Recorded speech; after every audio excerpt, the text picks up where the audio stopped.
I'm Lisa McCall, physical therapist, posture princess, lover of movement. Today, we're going to do the squat just like we did last time, but we're going to do it with somebody to help us do it.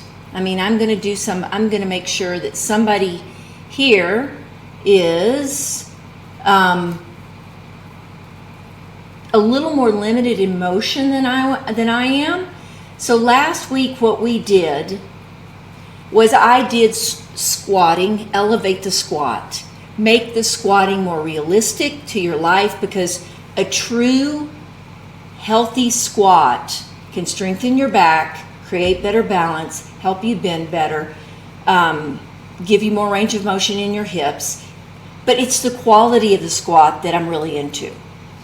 Now, I do it, and I have a lot of motion in my hips. I've been doing this a long time. And then I thought about it, and I thought, well, what if I got somebody, my husband, John, to do it, and you could see somebody that had more limited range of motion in their hips, knees, back, and ankles. And maybe you could relate to that better. And so we're calling this Squat for Dummies 2.0. So first thing I'm going to do is I'm going to show you the mechanics of doing it in a tripod chair. And then I'm going to have John do it so you can see how we would do it different with him. Remember, I can't go over everything I did last week. It's on YouTube. You can watch the whole thing, how I elevated it. I did a lot of other things, but let's just go over quickly the movement, and then let's really get into John doing it so you can have some tips with that and questions. Cool. So here we go. Here are two tripod chairs. This one has a wider seat. This one is taller. We're going to play with both of them. I like tripod chairs because it's like a squat, but you're elevating it so you can get the same thing, same benefit in many ways, because it's not how deep you go, it's how well you go down. There you go. Okay, so I'm going to use the shorter one, and I'm going to go through the demo. So I'm going to stand straddled because I want my crotch to land there. I'm going to bring my hands around on my back because I want to keep the natural sacral arch in my back. And if I keep the sacral arch, then my back there'll be a little arch, and then my back will be straight. And yet there'll be an indentation there where my muscles in my back are working on both sides of my spine. So then I'm going to put enough space between my feet that I feel comfortable in bending. I turn my thighs out. I take my bottom up. Move the chairs this way. Yeah. I'm going to move that. I'm going to squat down in the center of the tripod chair on my crotch. So my butt sticks out a little. I'm littering on my pubic bone. So being on my pubic bone, it's the same thing as the crotch of your jeans, crotch of your pants. Don't make this complicated. You're not sitting on the pockets of your shorts or your pants. All you got to do is get the seam of some pants, look at them, say I'm going to land on that. Okay? So I'm upright. I don't have to work at it. My bones are stacked well. The better my bones are stacked, the easier it is to move and the stronger I am. So I'm going to get up. Now to get up, I'm not going to push up. No. Not unless I have to. I'm going to bend, and I'm going to take my bottom up and stand up. And that's what we're going to work on today. And I'm going to show you John's level of movement and his capacity and what he can and can't do, but he can practice it in many different ways. Let's just say we're going to pick two. Now, John has had 2 knee replacements. He does not have full range of motion in his knees, meaning he can't do that. So if you can't do that, that's fine.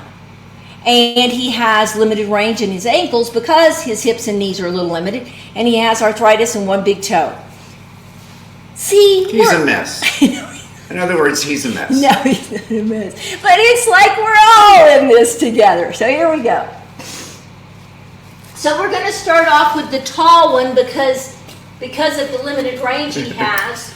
You'll soon see. Okay, so here comes John. And this is the taller one. And we're going to use it. Hi, nice to meet you. Should we move this out of the sun? Yes. Yeah. Okay. All right, here we go. Okay. So he's going to stand in front of the chair. He's going to put his fingers on his spine. That also causes him not to slump in the upper spine. Okay? He's going to find the distance between his feet where he's comfortable, and he's going to try to turn his thighs out. And when he bends over, he's going to keep this as straight as he possibly can. And then he's going to look for the tripod, and he's going to grab it if he needs to. Look at that. That's really nice. So he sits down and he's squatted. This is very good. This is hard. Do you feel a stretch in your knees? I feel a stretch almost everywhere. Yes, I feel a stretch in my knees. So his knees are being stretched right now because that's probably the max range he has. So it's also stretching his hips, it's stretching his ankles. And now right here, what's going on here? You have to work to keep up? Yes. He has to do a little work. But now, it's straight.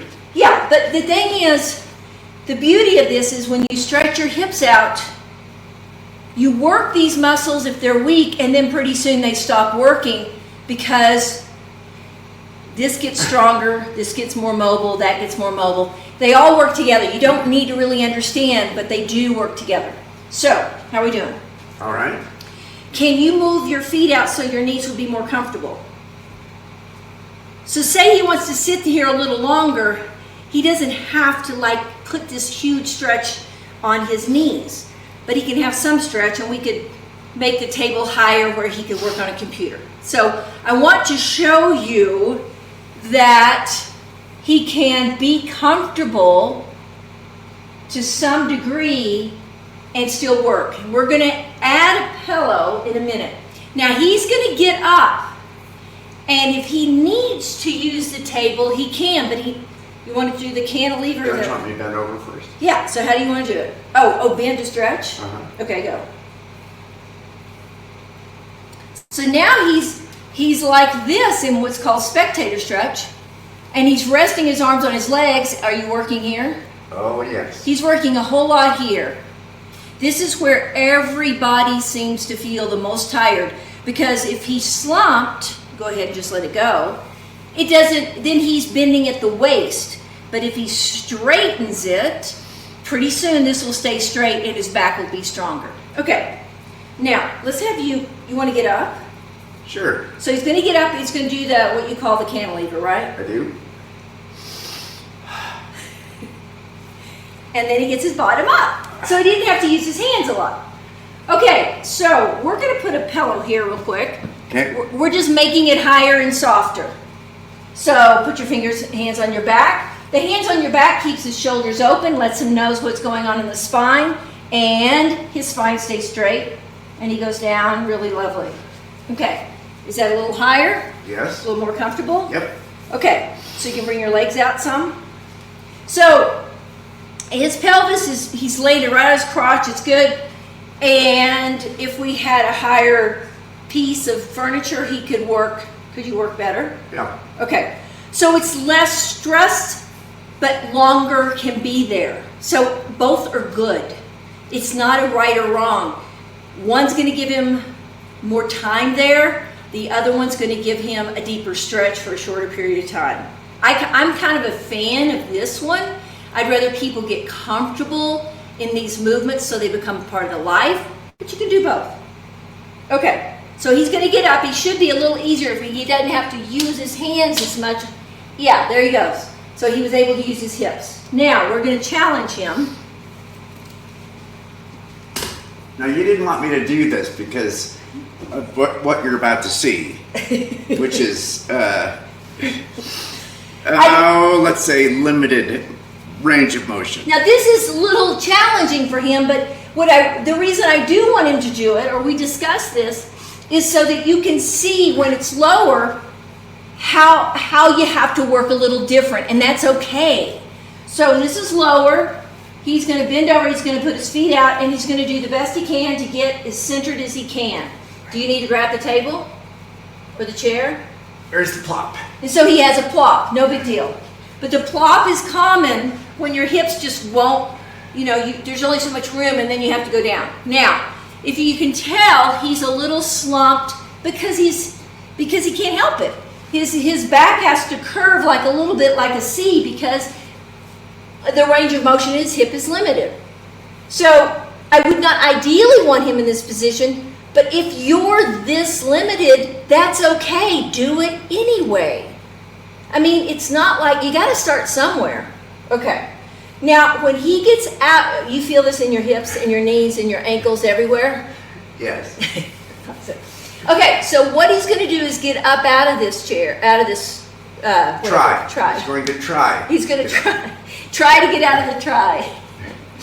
But he may have to use his hands because he may have to use his hands in the table because he doesn't have that mobility to throw his hips up. So ready? When you're ready. So the reason why I don't is because I can't get my feet underneath me enough to cantilever up because my knees have limited range of motion. There you go. So I can't push up so easily. So if he could get his feet under him more, he'd have an yeah. easier time to get his bottom up. Yeah. And he knows this, so that's fine. Ready? Go. That was good. That's good. Now, I kind of disagree. I think he could do that one day, even with limited knee range. It's just a matter of his hips getting a little more mobile because you do that a lot better than you used to do it. Oh, well, I used to fall off the... Yeah, he used to fall off the tripod chair. Okay, good.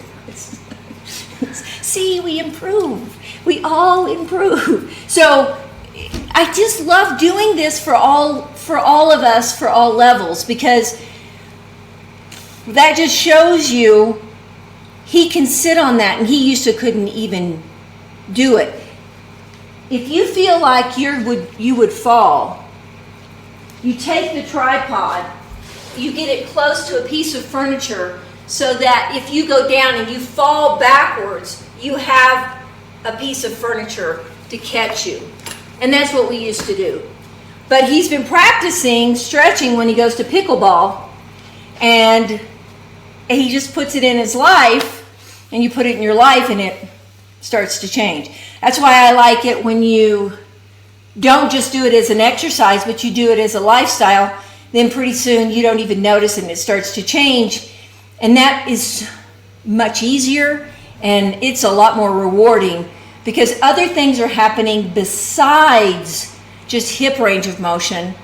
You have the ability to have greater balance, obvious range of motion, strength in the upper back. Can't tell you how many people think they're strong in their upper back, but not from a real functional point of view. And I think that's part of the neck, shoulder, hand problems people have as they get older.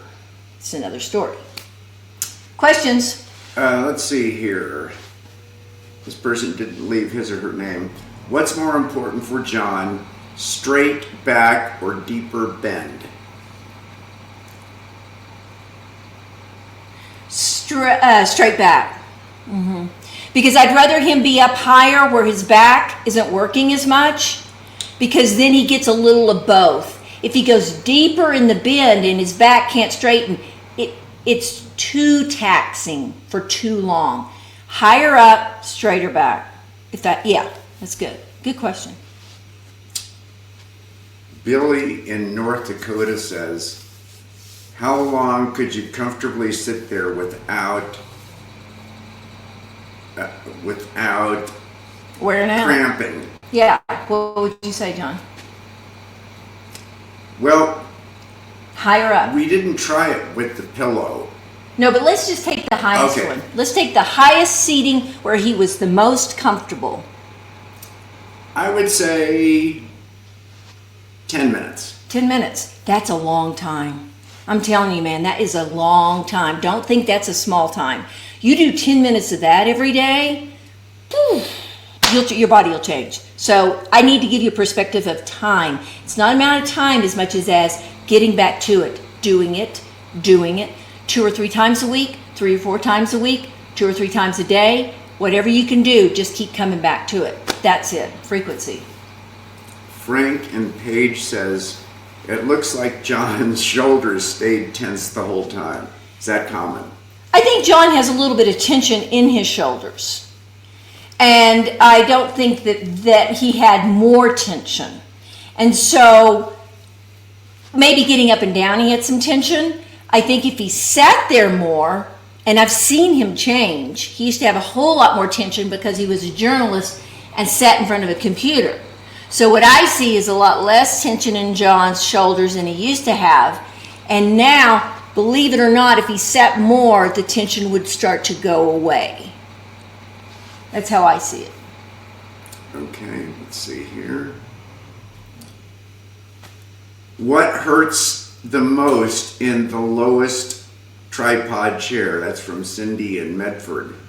And my answer, jokingly, would be everything, but honestly, I think it's the tightness in my, I'm going to say my hip flexors or my inner upper thighs. Yeah. Most people, when I'm really tight.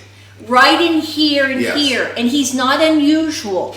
I work with clients all the time. When they really get the movement right, they usually tell me their groin and the hip is what is stretching.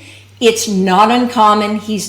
Even though he thinks it's not uncommon. That's very common when it's going into a movement well, is people have to feel like they're stretching their groin, their crotch, their inner thigh, or hip flexors. I've got two more. Bonnie in Tucson says, what's better, for John to go deeper or longer in the tripod? Longer, not deeper. Why? Okay, because it's the amount of time he spends, and he can be more relaxed if it's elevated a little. And when you're more relaxed, your body will have a tendency to adapt better. Now, I'm not saying he shouldn't ever do the deep one and play with it some, but the one that's going to make the biggest impact is the one where he has some capacity to hold more time and more relaxation in the posture. Last question is from Fred in Phoenix. John's neck wasn't perfectly straight. Should he concentrate more on his neck while he's sitting there? It'd be good. But let's talk about that a little bit, our neck thing. Necks are one of the most challenging things for me to help people address because they get stuck like this. And if John continues to work by sitting down like that, he can gently stretch his neck more. It'll make it easier. But it is tightness in there. He's had a long time, but it's so much better than it used to be. And that has a lot to do with the fact that he sits better in his hips, which frees his neck up. There's like stages. If you've ever played a sport, if you're going to teach me how to play basketball, you cannot give me the fine-tuned points of foot strategy. You can't. You have to just give me the basics. So John has done the basics, and he's moving up to where he could have better neck strategies as he does this more. Okay? So one way to practice neck, why don't we just talk about this? When you're in the car and you're leaning back in your car and you're sitting, and I have a video of this on my YouTube channel. If you will try to put your head on your headrest, it's likely you can't even do it. You can get a towel and drape it over your headrest, but if you put your head on the headrest with your face just slightly down, you will feel a stretch that you never thought you would believe having, because you may think your neck is kind of straight. But that's a good place to start to find out how tight is your neck, and it's probably tighter than you think. So as he sits like that in the tripod or at his desk, how we've done stuff like this, he will more and more free up in his neck, because I've already seen it change some. I got one more. Tommy in Dallas says, why is it so hard? I don't understand why it's so hard for John to get up properly from the lowest tripod. Because three things. when you are, and you need to, Tommy, you need to practice this on your own so it makes more sense, because you'll understand it more. Get a tripod chair and sit really deep and squat low if you don't have a lot of range. And your bottom is maybe lower than your knees, possibly. You have to have a lot of range of motion, in my opinion, in the hips. Now, John's knees are out. Let's say his knees are out here. He's like saying, well, how am I going to get up with my knees out here? And that makes a difference too.